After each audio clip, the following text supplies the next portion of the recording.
singa kyali kisoboka buli musumba nga agenda kujja mu Kampala yandiwanise Bayibuli naga mu buweereza to protect and defend the constitution of the heaven oba ya gulu ndese blessing bwekityo but to defend the Bible.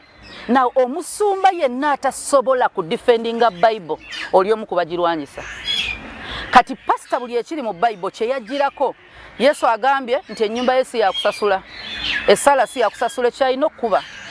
Pastor Katonda wa mugamba nti njagala balokole n'abatali balokole buli agoba atali mulokole mugambe kubanga 14 nyimiriddeko mu kaduuku lwa kubulira abantu nti ennyiriri zivuddemu mu Bible. Lwaki gwe mulimu gwe is omulimu gw'omuweereza wa Mukama is to defend the word of God. Sitaani ze yagezaako okunteekako naye ate nga nnungi gy'oyitira baganda ogamba oli eyokya Bayibuli nga sookyanga Bayibuli neti wabula nayimirira n'emu kooti nga n'ennyiriri baziraba teziriimu.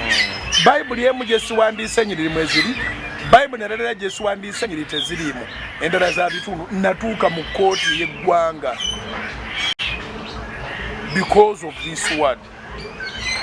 So then you are against kati bu ambassadors omulimu gwa Mukama ogusooka kigambo kyo kidefendinga. So naye bw'olaba obuweereza bwa House of Prayer bwe buzze nze nzikiriza Mukama abukozesezza kye bulina okukola.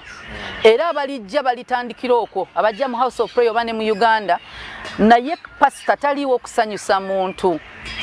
Katonda yagamba kola ki do that. Katonda wa kusindika abantu nakuwa message nagamba bagambe basiru. Paulo yavuma. Paulo omuweereza wa Mukama omusiru yamuyitanga musiru. So Yesu yatuuka n'ogamba abafalisaayo mulinga malaalo munyirira kungulu munda muli bavundu. Ye message bali basobola otegeera at that time.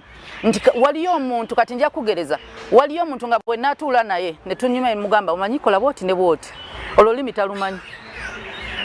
Kangereza abantu ennaku zino abali ku social media omulembe guno unfortunately tebakyategeera lulimi lwa dialogue.